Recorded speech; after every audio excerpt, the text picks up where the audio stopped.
Welcome to This Commerce Life.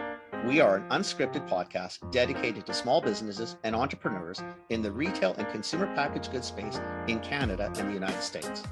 I am Phil Chang, co-host and co-founder. And I'm Kenny Vanucci, co-host and co-founder of This Commerce Life. Our love is the journey to retail, and our passion is sharing that with you every week. I'm late. We thought you weren't going to show. No, I'm not missing this. This is cool, man. Like as cool as Amin was, this is cool in a different way. So I'm excited. We just did another podcast right before you. You guys probably are busy. Yeah, we have three today. We do. Yeah, we do have three. Yeah, it's yeah. Anyway, it's kind of cool. It's nice to see you. I feel like I just saw you. It wasn't that long ago. Yeah. Only a month, right? Yeah. It blinked and it's flown by. So We were just sort of talking because I saw a post yesterday, day before. I don't remember anybody knew. Where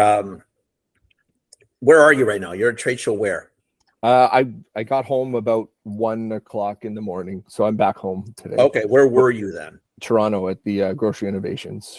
Okay. Oh, got it. Okay. So we can even start this way if we want, Chris, because Chris is going to share with you very quickly, Mr. Chang, how fun trade shows can be when things go a little sideways.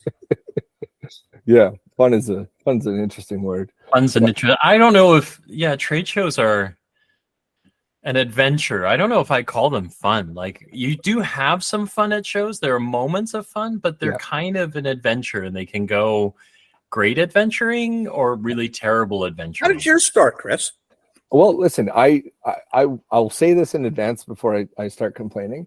I do love trade shows. Like, it is. We all do. It is something, whether I walk a show like I did at CHFA or I have a booth at this show. Like, I love interacting with people who take a look at the product, who have never seen it before. Getting that feedback, it's you can't replace it. And then meeting up with other entrepreneurs and other people with similar kind of challenges is amazing. That said, the show started Tuesday at 11 is when the trade show floor up. My booth shipment didn't arrive until about 1:30 on Tuesday. So I spent all day Monday hanging out. Delivery company said just before 5 o'clock we attempted delivery and it was refused. And I was at the back, standing there looking at all the empty lies. And so I get on the phone with them again Tuesday morning, and they're like, "Yeah, it looks like we went to the wrong location." It's like, no shit. So thank you for delivery people. You have one job, you deliver. Well, and like the frustrating thing for me is I call into customer service and they do everything they can to be helpful. They're trying to get a hold of the terminal, but it's playing the game of telephone. Yeah. And on top of that, I also have no control over this entire situation. And that's the really hard part, because if it's something that I can do physically, then I'll do it. Like, if it's something I got to take onus for, but when I call this person and then I wait, and then it's a tough spot. So my wife and I printed out signs that said our booth didn't show, but we did. Let's chat. We had one 4-foot pop-up banner, and we had a bunch of people come and taking pictures and chatting with us, and we made it fun. And even the guy next to us is like, "Man, that's a genius idea. I'm just not going to ship my booth next time. So then I don't have to set it up, and I'll just make a sign and it'll be fantastic." But then the shipment arrived and we got it set up within half an hour and we had a rocking show. So just love it. The joys of, what do you do, right? Like, it's an exercise in flexibility, really. Right. Because it's uncomfortable, it's unhappy, and but it happens. So what are you going to do? Yeah. Make the best of it. Yeah, you roll with it as best you can. Right? Yeah. You can do. Yeah. But I posted just the dejected face. But like, and the number of people through the community who like sent me messages and be like, "I know so and so in town. Do you want me to go run to stores and get product?" Like, it was, the support's fantastic. I'm pretty sure I lost 10 years of just my life just from stress and waiting. And I sat in my booth all day Monday. I finished a book. I got work done. Got some emails done. Yeah. I got my Yeah. inbox down to a somewhat manageable level prior to the show, because once the show starts, you're not going to do much. But yeah. Nope. I'm not laughing at you. I sympathize, because I definitely been there, done that. Yeah. And you just,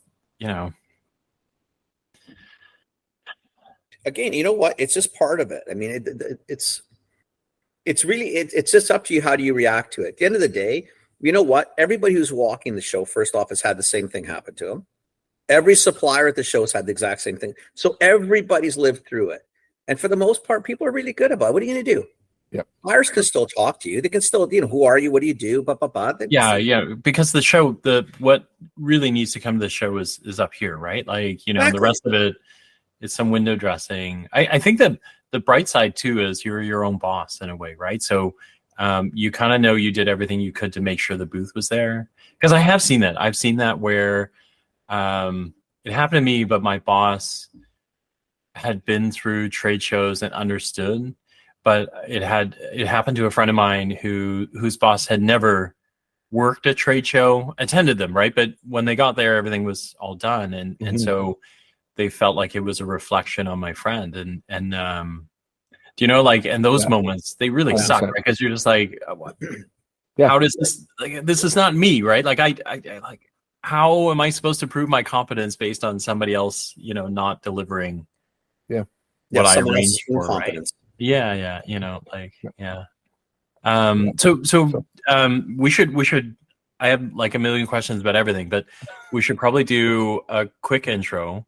Sure. We've got Chris Goudreau on, and he is buysweetness.com or Buy Sweetness, and it's a pretty.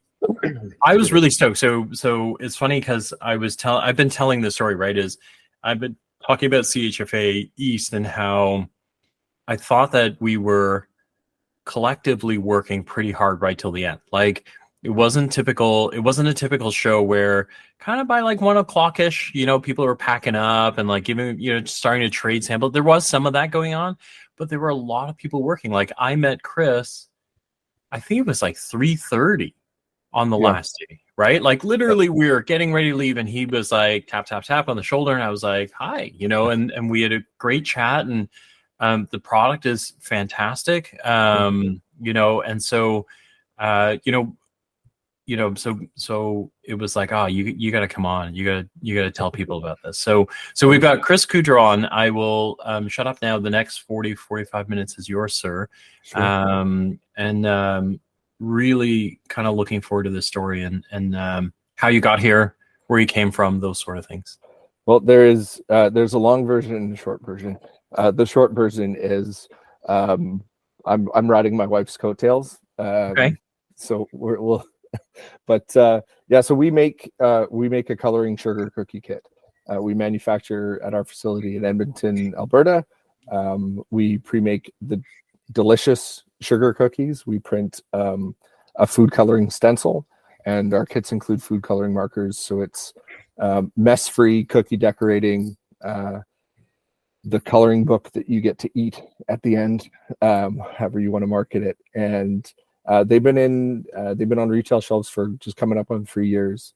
But what started as, my wife used to do, hand decorated cookies for friends and family. She started with our own kids when they were really young, and loved it. And then kind of found there was an opportunity for some branded work. So she would hand decorate like a Levi's pouch jean on a bunch of cookies for a new store launch. And she saw an opportunity with branding and bought a food coloring printer. And then so she started getting work for Sephora and all these other companies that were, having a store launch, or there was an event, and our kids were tiny at the time, and they would always want to, be in there and help mom and decorate cookies. And, are the worst kind of helpers. But so she just printed a coloring book page on a cookie and gave them some cake decorating markers that she had from when, she would do the fine cake decorating stuff. And they sat there quietly. And for, a 5, a 4, and a 2-year-old to be able to sit quietly for a little bit of time is 10 minutes. Yeah, is quite an accomplishment. And so that kind of piqued her interest. And then 5 years ago, just about 5 years ago, we moved into a production facility out of our licensed basement kitchen. Now we're in a facility, and we were doing a lot of direct to consumer. That was primarily all we did. We made macarons. We made like a luxury lollipop where we could put like a printed image inside. And then we made coloring cookies. It was kind of our suite. We delivered locally. We shipped all across the country, and we did a lot of corporate branding. So, the nice macaron towers that people have at their weddings with pictures of faces or whatever. That was kind of our bread and butter until the pandemic hit and everyone stopped going to shows and gathering. And so we kind of took a look at what we had in our product offering, and we said, that this is a unique product in kind of a subcategory that doesn't exist, right? Like we've tried the gingerbread houses. There's the Easter egg decorating kits, but it's super seasonal to your point, right? Super seasonal. Yeah. And so we kind of looked at the opportunity and said, well, how can we put this on a shelf that will engage consumers? And so, the packaging we have now is version 4 of what we came out with, but ultimately we found a way to get these on the shelves. And 3 years ago, Christmas was the first kind of delivery of those. And then it's, and then it's exploded since then. So, now we're distributed all across Canada. We're probably in close to 2,000 points of distribution, and kind of creating a subcategory of cookie decorating that doesn't exist. And so it's kind of a unique product and a unique opportunity. So in terms of that though, because I think to your point, the category existed or exists, but it was really seasonal. It was literally, you could do gingerbread cookies, gingerbread houses, and then it'd be gone. So you'd see it for a month and it'd be over. And then you'd come to Easter, maybe a Valentine's. And typically it was pretty shitty product. Mm-hmm. But it served the purpose of what it was trying to do, right? But the product itself wasn't necessarily the greatest product. I remember the first times we started buying stuff like that at London even. I mean, it was what it was. It was more of a toy than really anything edible. But it's not it is, but it's not, right? Like decorating on a cookie or a baked good is sort of, right? Like a gingerbread house, you get that kind of really shitty piping and the really everything was shitty about it, but you know what? Icing, it wasn't arguably called icing sugar stuff, sure. Right? Like, I think the listener, like if you're listening to this, you should go to the site for sure. It's buysweetness.com. But these are flat sugar cookies, and they've got designs on them, and then you get markers that they can color, right? Just like you would in a coloring book, right? So I think if you've got, like, because what you're talking about, I just want to make sure there's. I think my point was that though, is that basically that's what you had in terms of what was out there. Yeah. And then you came out with something. It's very refined, very unique, and very different, which makes it even more complicated because you're battling a category that's built on this really crappy type of stuff, but it worked. It was a toy in essence, because you weren't going to do much after it. Mm-hmm. But so my thing was like, how do you, it's almost even like a why do it? Because you are really in white space, right? Because you're going to buyers who are buying cookies and other things who are going to look at it first off as, well, we do that at Christmas and this, they think, no, you do that at Christmas and Easter, which isn't the same. It's similar, but not the same, right? But I guess my point is you're really going into a place where I was always, when I first met you, I think, 8 months ago, I think it was at CHFA here in town. Yeah, in Vancouver. Yeah. In Vancouver, I looked at it, I thought, Jesus Christ, the product itself is, first off, way better than what was out there. but that doesn't mean anything necessarily because you're still battling that. Mm-hmm. And do I, I wouldn't carry this every day because we never have, but I could. Yeah. Like, but you got to get that through a thick buyer's head, right? Because that's, you're seriously talking about a whole new category in essence. Yeah. Yeah. And I mean, you touch on the gingerbread houses, they didn't have to taste good because goodness knows after they sat out for 2 weeks, It's a you didn't know toy. to eat them anyways. Throw it out. But we are seeing more and more like decorating kits. I know that there's a couple retailers that have their own private label version of it. There's a company here in Canada that also makes the gingerbread houses. They now have like an everyday decorating kit where you get the little tubes of premixed icing, and you can kind of, you can do that. Again, very seasonal. Most grocery stores, they have it as an in-out seasonal display. For sure. But there's quite a market for every day. When we first launched the product in stores, the retail was $20 on a pack that had 6 cookies and 5 markers, and it did really well. But overwhelmingly, for an everyday SKU, $20 was a little steep in grocery. We understand it's a premium product; it always will be. But to get kind of that, compulsive, this would be great for insert name here. It was last year that we started at a $10.99 price point on a 3-pack, so 3 cookies, 3 markers, and that's really been. We've seen some really accelerated growth within the grocery channel specifically for that item. And that's what's also unique is we are a food product, obviously, but we're also an activity. So we're kind of like the gingerbread house. We like to say we're a snacktivity because we're clever like that. But so we also have there's a large part of our distribution that's not grocery, right? So we have partnerships with specialty gifting stores throughout the country. So whether it's the target consumer is obviously parents still, but it's a children's store, it's a children's clothing store, it's a toy store, it's and so we're able to sit on shelves in that kind of category as well as grocery. And in the specialty gifting category, the $20 price point actually does well instead of the $10 price point, right? Because But you walk into. You're smart enough to understand there's 2 distinct ones. Like I think, who did Canadian Tire buy? The Party Company. Party City. Party City. Because I'm thinking, okay, you go to that, and if I can buy, a couple packs of the 6 cookies for the kid's birthday party, and I know the kids can eat it because I know it's actually a decent cookie. Like there's a whole bunch of other things as opposed to the shite that was out there prior. And realistically, there wasn't a lot out there unless it was truly seasonal. Yeah. But it's still, to me, what I find more than amazing is that it's to still get into grocery when you're battling in a cookie set, in essence, is very difficult. No matter what it is, you're just because you're literally on your own. I mean, if I go into a normal grocer, where are you typically?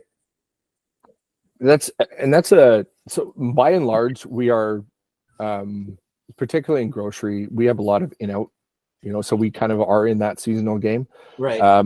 So for seasonality, we're going to be with the seasonal displays. That's by far where you'll find our product. Yeah, that makes sense. Yeah. In more of an everyday scenario, we tend to be merchandised either in the bakery or depending on the flexibility of the store, sometimes they'll put our shippers by the self-checkouts. So there's some variability. I've seen our shippers in with the confection aisle, so with other cookies and candies. That and makes things sense like that. to me. Yeah. So and again, my wife and I went into this with very little experience in this space, and so for the first 6 months, feedback from stores were, I don't know where to put it. We don't have a shipper, so we can't, because it's a subcategory, right? Like, where are you going to put it? And we're not, certainly part of the local program when we started is, they're not going to knock off shelf space from somebody who's paying for it for us, right? So, within 6 months, we had shippers made, and we were bringing those to stores, and now it gave them a bunch of flexibility to put them wherever they wanted. And so we've learned that on the way.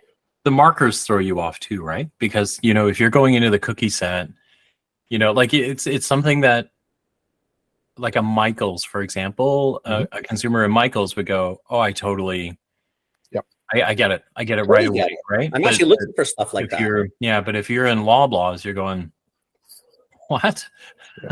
The hell Like, are what are you? they? Edible markers? And you're like, actually, yeah, they are. So, What, you know, what is interesting is that not so much in the retail space, but we do see quite a bit of marker production, through Amazon and through some of those e-commerce channels. Right. Now that the world has, I'll say the world's got a little bit smaller in terms of procurement, right? Like you can buy something on Amazon, it's going to ship offshore and it's going to show up to you. So there's a lot more of that market than even 3 years ago when we started.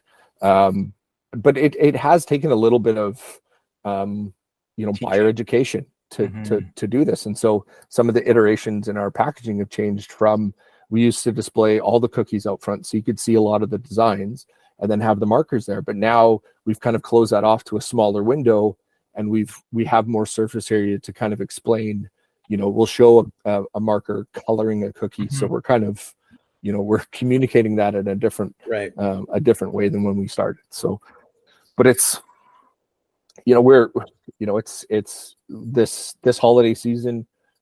We got 2 SKUs in for Sobeys nationally on an in-out program, and so we're doing Christmas and Valentine's and Easter, and then submitting for summer and Mother's Day and Halloween, and rinse and repeat. And so that's an exciting for us, because we started locally here in Alberta. Last winter at Christmas, we showed that we could deliver to stores in Western Canada, DSD. Right. I don't know if you recall, but there was a bit of a Sobeys electronic issue last Christmas, so it made it very challenging to send sell sheets to stores. But we did very well within the Western Canada, and so we've kind of been earning the right to build to this. So I mean, we shipped out in the last week or two, we've shipped out the bulk of our Christmas orders. We've got a bunch of DSD that we're doing, but now we've got end of November, we need to deliver Valentine's and Easter. So it's it's not slowing down, which is good. You're also trying to produce to run out, because you don't want to carry things into Boxing Week or prior, right? Because markdowns start to hit. Yeah.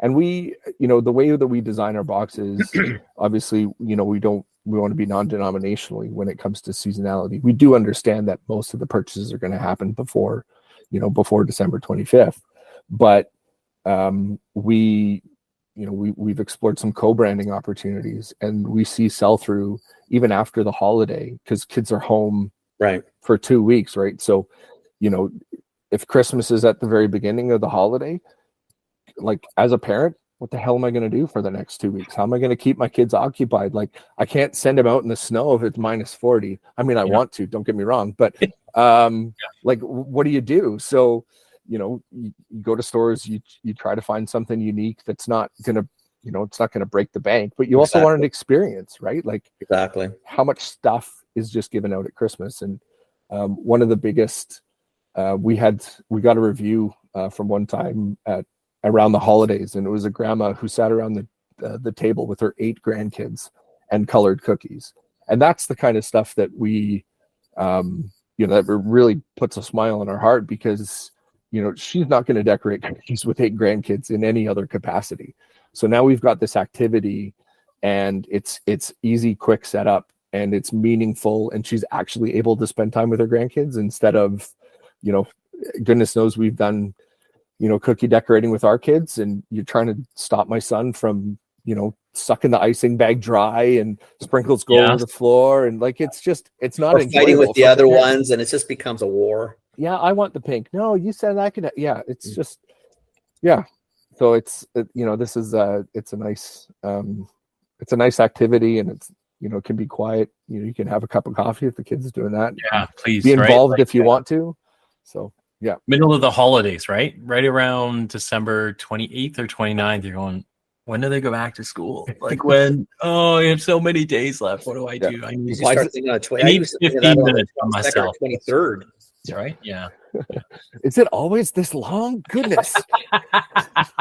Exactly. Why can't they go back after Boxing Day like everybody else? Yeah. I mean, and being where we are, and we've had snow. We got snow this week, so winter's already here. So now we're panicking. You Yeah. keep it, please. No, Yeah, thank you. yours. No, I'm in Toronto. No snow yet. I have You pennies. may get butter right sunshine, but now. you can keep the snow. Yeah. Yeah, Oh, we're sorry, but it's coming. Come back to Toronto. It's okay. We can. I or- was just there. It was 20 degrees. It was Yeah. fantastic. Yeah. It landed last night, and it was Yeah. minus 10. Yeah. No, I wasn't ready for that. Anyway, Yeah. but Yeah. yeah. It's not amazing. No. Has the food service side figured out what you're doing yet?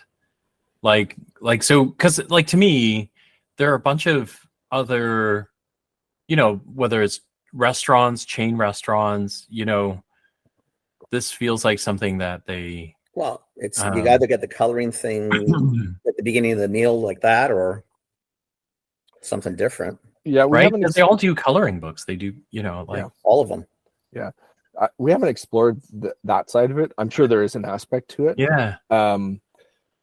For I actually had a conversation with somebody about kind of food service over the last couple of days, and it, there's a degree of how do we keep our sanity while still, going this strategically. I think there's lots of opportunity that's presented in front of us, and we have to kind of be a little bit selective with what we say yes to, because it's my wife and I, and we have a team, we have a production team, we have some people from a kind of office support roles, operations and staffing, right, and design, but we're my kids are 12, 11 and 9, so there's still we can't there's only so much of us to go around. Well, there's so sports, there's school, they want to be with friends. There's a lot of activities going on at those ages. Yeah.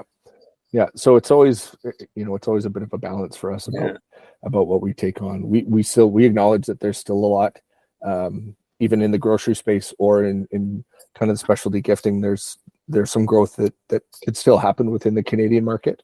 We co-brand with Indigo. So if you go into an Indigo Books and Music right now, you'll see a Halloween set of ours, as well as a set that we've designed with their art directive. So all the kids, will all look uniformed. We have products there. Party City, Kenny, you mentioned. We have some seasonal stuff going in there, but we just got approved for some everyday. So it'll be aligned with their kind of theme packs that they're going to do. We sell to Northwest Company, so the Northern Mart stores that are in. Could totally see that one. Northwest Territories and the northern communities within Canada, that they're some of our earliest shipping, because some stores get a barge once a month, which to me just blows my mind. But there's still a lot of growth. We were having conversations with some other different stores within Canada to grow some distribution, but I think there's opportunity. A lot of people don't, are starting to familiarize themselves with it, and it's becoming more common. I don't really want to say that, but it seems like the challenge to get people to understand what it is softening. I think that's what sort of at the beginning why I sort of went down that path, because it's not a normal commodity. It's not a commodity that you would see 365. It's a commodity that you would see in 2 specific seasons for sure. And maybe a Valentine's, and at one point maybe Halloween, but at one point it was just Christmas. Yeah. So to get buyers even on the larger chains to understand, listen, this is every day. Mm-hmm. You may not have a home for this moment, but it could go down the cookie aisle very easily. It could go down the toy aisle very easily. It could go down the card aisle very easily. It could go front checkout very easily. The problem is that's 4 very easilies with 4 different buyers. Yeah. So who's the very easily buyer they're going to get to? Yeah. And part of the, when we first started, it's been a real challenge for us to find the means in which to produce with any kind of automation. But now that we're at that certain point, we have a ton of flexibility within our manufacturing. So we produce a cookie. The cookie is delicious. It gets iced in the same way. It gets produced in the same way. when it comes to the box design and whether it comes to the images that are put on the cookie, like it's our brilliant graphic designer who does the work on those, who creates from, here's some inspirational photos. Can you create us a kit that looks like this? Absolutely. And so there's a lot of flexibility within, so if the card aisle, the price point's got to look like this, well, let's have a conversation about it, because, we're the ones who are doing it. If there's, if it makes sense there, it makes sense there. So, yeah. And then, we're looking at, one of the biggest things last week or so, we participated in a virtual Taste of Canada in Mexico. And so we're looking to export into that market in the coming, in the next year or so, and what that looks like, and designing specific boxes for that market. We got some really, really cool feedback there, but we had some great conversations with buyers down there. Especially with winter coming, I keep joking to Christy that we need to get out of here. That's definitely a road go somewhere else. Yeah.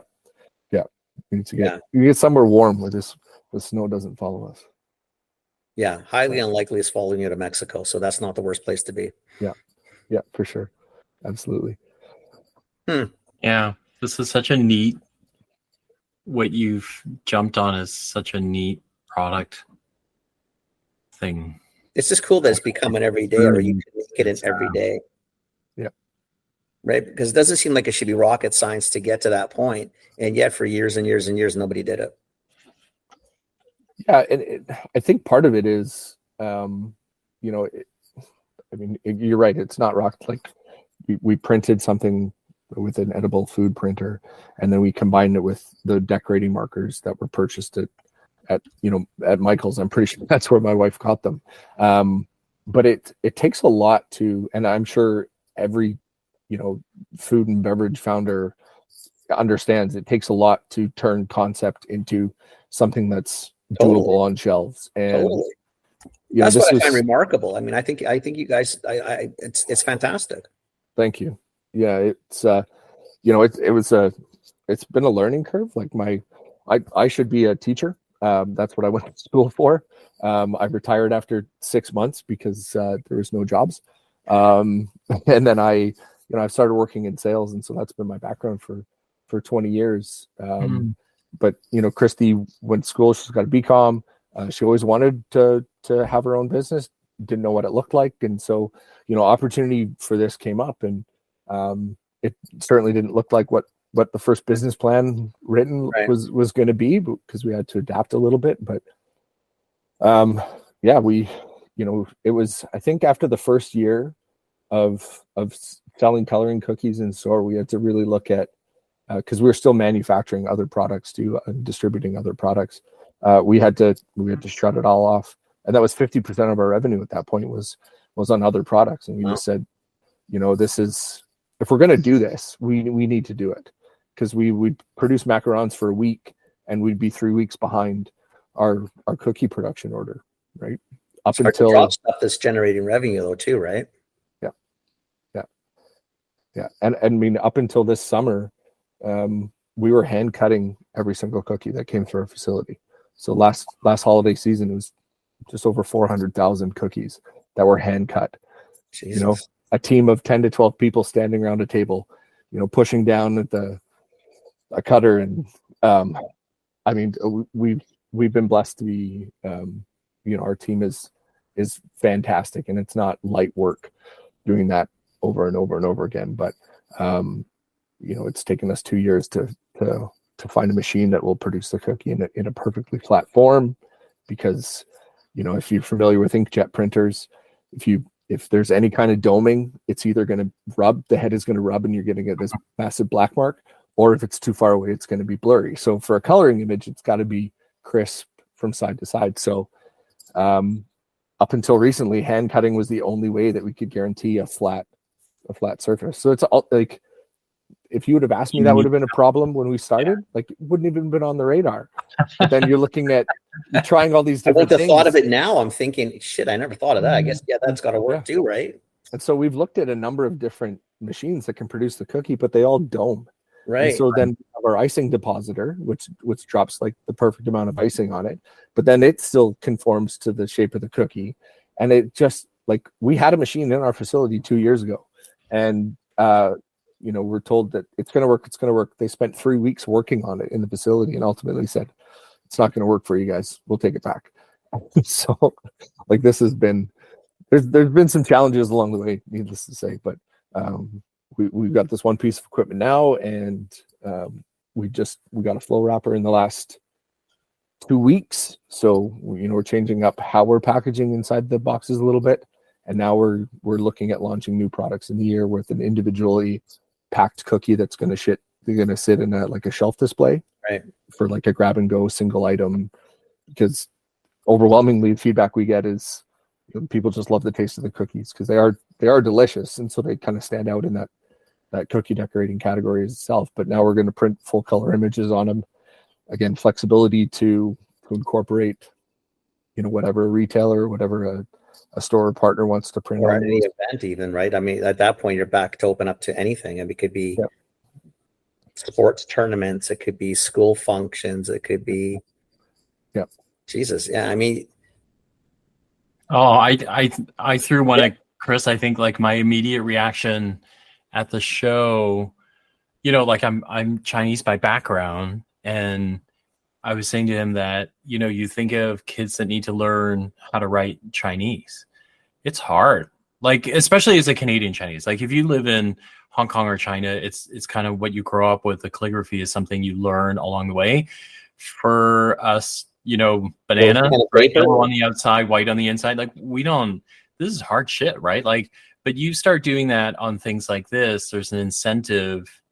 Like, I see so many applications for this. Yeah. Like, just like as soon as you showed it to me, like my mind kind of like exploded, because I was just like, oh my gosh, like there's so many things you could do, right? But I get you too, right? Because it's almost like I can't conquer the sea. What do you do? It's not, I can't conquer the sea. I'm just trying to build my own little spot on the beach. Yeah. Like I'm not, the sea is out there. I can't, Yeah, it's like, and when you get into the custom, like custom printing, that the kind of that direct to consumer piece, the possibilities are truly endless. But it's at some point you have to be able to take a look at done some self-reflection and know this is what we're trying to achieve. Does that serve that purpose? Does that serve, is that going to propel us in that area, or is it going to detract? And so we've we've had to kind of say no to some stuff because we feel that it's going to detract. But ask me in 6 months, I'll have a different answer, I'm sure, because it's ever changing. And we're trying to figure out ways. One of the biggest things that we're trying to work with now is how do we create, because obviously a large part of our business is seasonality, because that's what grocery is. That's what buying is, right? Parents are going to buy more in the season. So how do we create something with a little bit more sustained revenue throughout the year? Right. So that, when we, between July and end of October, when we're ripping our hair out, working long hours and producing everything for everyone, well, now it's delivered. Now Christmas is delivered. But then when the calendar rolls over to January, there's not as much that we're in production for. So how do we, how do we kind of, how do we narrow those peaks and valleys? Maybe look at seasons, not just a seasonality. Yes. Like you can have a winter cookie, a spring cookie, a summer, and you get 3-4 months run out of them, right? Yeah. And it could be things like that. I get, and I think that's sort of what sort of still bends my mind is that even in the old days, that old crappy shit that was on the shelves, it was so easy because it was one SKU, one season, so defined. And you've got something here that you could just spin into every hour of the day, could be almost a different cookie for every day of the week and every week of the month and every month of the year. Like, it's insanity. Yeah. Like, I mean, it's such, and I think that's why the first time I saw it, I thought, holy shit, man, this thing, like, how do you control this beast? Yeah. because someone like me, I would just run amok because there's nothing you have to say no to in terms of what it could be, but you have to say no because you're going to drop. There's just so much you could do with this thing. Yeah. It's insanity. Yeah. It has been, it's been a challenge building to where we are. But like, getting kind of the everyday, consumer, kind of, we do see a lot of that sell through. But there is so much of it that's, people are still discovering it for the first time. Yeah. And once people do it and they try it, we have the data to show that they continue to repurchase, Right. Whether it's for events or whether it's, here's something we're going to do on the weekend. Like, it doesn't have to be anything particular, but, it exists and it's there, and consumers are doing it. But how do you, in particularly in this, economic time when people are looking at, what's going into their cart with a lot more scrutiny, Right. How do you balance that consumer decision? Like, they're going to love it. We know that. We've seen it. We've seen the sell-through reports. We see the return purchase rate, everything like that. But in this climate, it's tough to get. But I think, Chris, it also depends on your spin, because for me I can go out, like, and take, you got 3 kids. You can take the 3 kids to Boston Pizza, the 5 of you, and you'll get your coloring pad and the crayons, and it's going to cost you $100. Or you can sit home with the 3 kids and spend $10.99, and over the same amount of time, potentially even longer, you can do a much different thing. So I think it's like everything. I think in tough economic times, the first people who struggle are food service, because the treat of going out, like right now, I think so many people are going out just to go out. When tough times get tough, that goes, but you want that experience to hold. And some of the experience of going out is you have family time, and the kids get to draw at dinner, because at home they don't get to do that. That's the treat. Well, maybe this becomes the treat at 1/10 the cost of taking the whole family out. There's a lot of spins in it. I guess one thing I was going to ask you before, at this point, in terms of this level, the quality and all that stuff, you're by yourself for the most part. Are you worried about other competitors, like other players coming in, or is there? You've got private label kind of different anyway, right? Probably won't hurt anyway because it'll grow it. But like, is that like? I don't want to know. No trade secrets. Like, what are you scared of right now? Like, outside of the fact that we are going to. I think it's interesting economic times. Well, I mean, we do recognize that, the opportunity for competition it exists. The reality is, I should say, we also understand that what we're doing is not rocket scientist. We're baking a cookie, we're icing a cookie, we're using food coloring printers, we're printing on a cookie, we're packaging with markers. However, if you look at the majority of any kind of companies in this space, unless somebody's going to start fresh and do that, it's a whole different system than what they're doing. Right. Like they would have to adapt quite significantly to their process in order to produce the same product that we have. And I mean, most of the large companies out there, they're not going to invest in innovation. No, what they'll do, they'll buy you. I mean, they're not going to do it. You're going to get sold at that point if that's what it is. Yeah. So, there is a company out of the US that is producing a similar type of product. They had a couple seasons in with Costco Canada recently. It happens.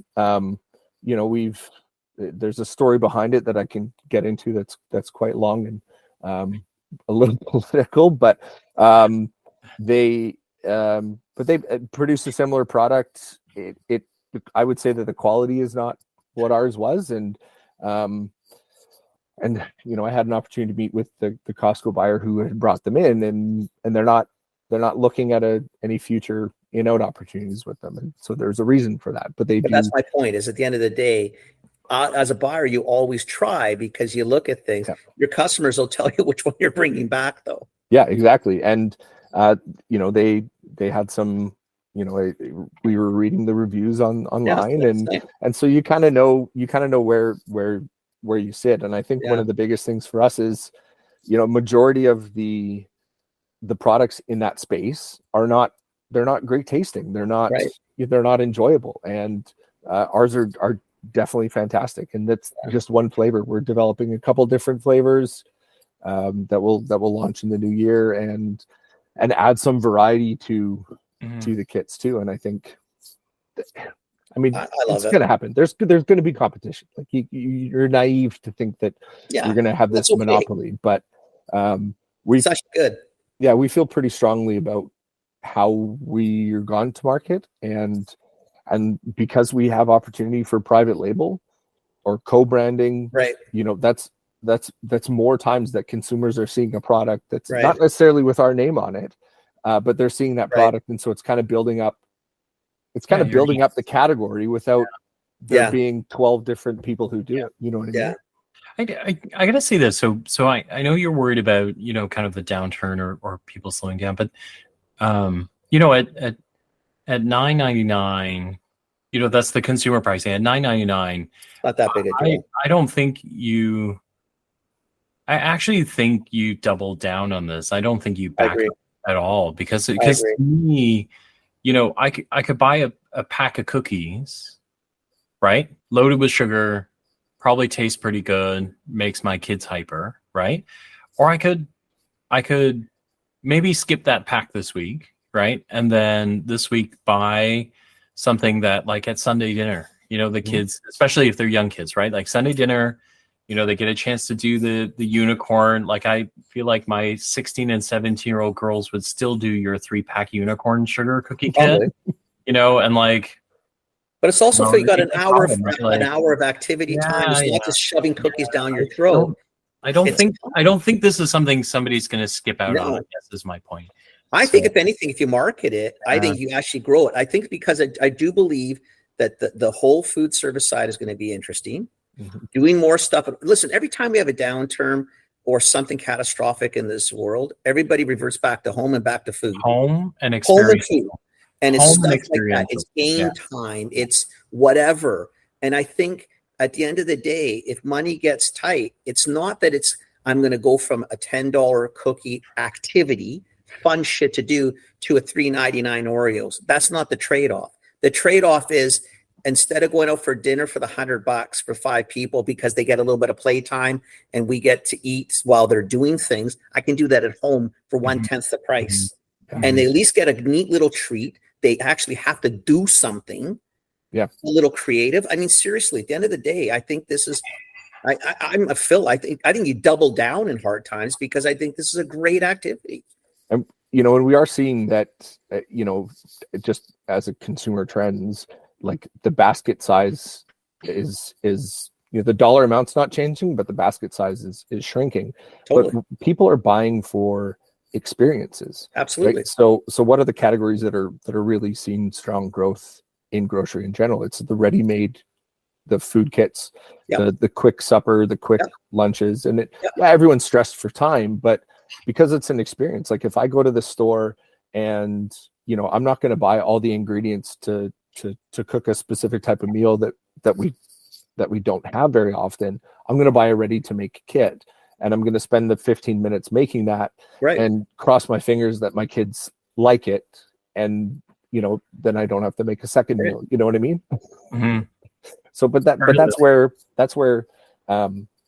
there's growth in groceries is through experience. And, you know, the number of demos that we've been able to go out and do, you know, again, being at a booth at the trade show, hearing people's feedback and reactions to seeing this, and inevitably it comes to, like, everyone says, oh, you know who would love this, and they have 1 or 2 people that they know exactly who would benefit from this. You know, guys are like, oh, this is fun uncle, like my nieces and nephews, I'm gonna win their birthday party or whatever it is. Like I'm gonna win Christmas because I'm coming with this. And it's really fun to see because I think you got more upside than anything for a lot of products that I've seen over all the years I've been doing this shit and all the categories. I think you've got a really good long-term cool play. I really do. Thank you. Yeah, it's exciting. It's not, if you would have asked me, 6 or 7 years ago, if I would be running, my own business, I would have called you crazy. Especially coloring cookies. I was very, I mean, I'm going to run a cookie coloring business. I'm not typically the person that you'd see in a booth, selling coloring cookies. Like in a previous life, I was selling barbecues. Like I look like a barbecue person. When we met you, like you're about this much higher than I am, at least. So like I'm thinking, wow, cute little kid cookies and this. Yeah. All right. This large. This should be selling human. Caterpillar. Yeah. Or Kenworth. Not colored cookies. Yeah. So it is kind of funny. But it's awesome. I joke that my wife dragged me into this, but and she did. I don't buy that. It looks like you went pretty willingly. Well, of course I did. But it's the realization that now running our whole business, like I wouldn't trade it for anything else. Like I'm up with the kids in the morning, I make their lunch, they head on to the bus, and I get that time with them in the morning. I wouldn't get that otherwise. Yeah, there's sacrifices of traveling for trips and working into evenings sometimes, but especially our kids at this age, being able to spend some really cool time. Like last year my daughter was doing a reading at her school at 1 p.m. and I'm going to be there, right? If I was on somebody else's clock, maybe not, but it's just it's that we're really happy with what we're doing, and we've kind of created an ideal lifestyle for our family. Sure, there's stresses, and I'm getting a bunch of white hair because of them, but that's just, still have hair, take it. Yeah, exactly. I'm not at risk for that yet, but anyway, it's pretty cool, buddy. And then they're home, when they get home, a lot of times we're here when they get off the bus, and so it's it's pretty cool. Yeah, it's pretty cool. Yeah, thank you. I know. I know. You can't see it, but maybe you can feel it. I'm smiling like crazy. Yeah, I know. I just think there's so many ways to go, and I love what you guys are doing with this. Like I love where you're going. I just think it's really cool. I'm really happy we had you on. I thank you for saying yes. And thank you for coming to find me, because this guy was never going to tell me about it. So I think I had already invited him anyway. Well, you had probably already booked. Well, you hadn't. So. Well, I'm happy to. I've been a fan of the podcast for a while, and I love what you guys are doing, and thank you.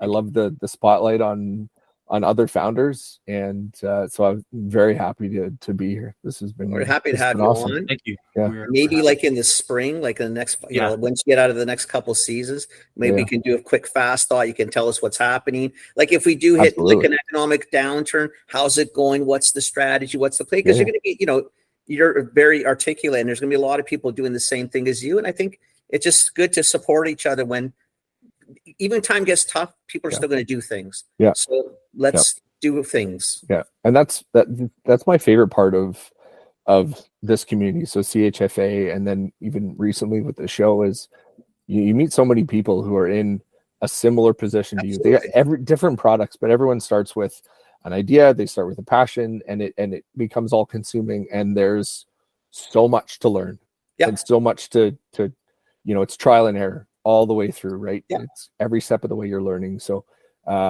any kind of sense of community is massive, right? People can bitch about the same things. We can celebrate in similar successes, and it's all about support for one another.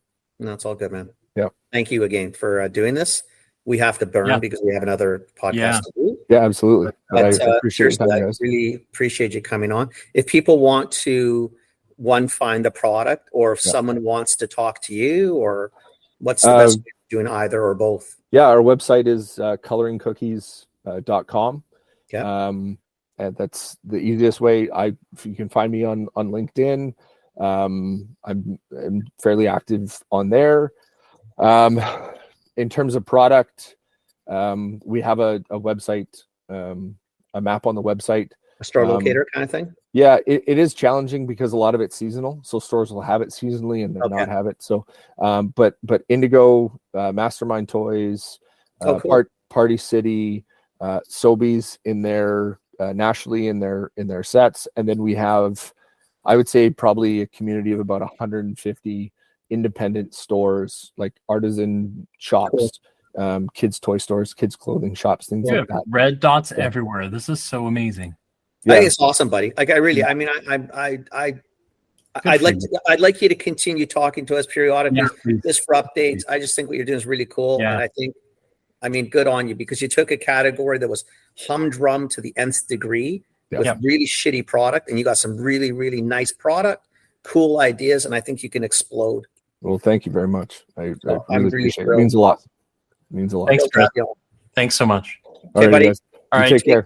We'll hang Thanks on. so much. We'll be in touch. Enjoy the sun or snow, whatever the hell you got in Edmonton these days. Take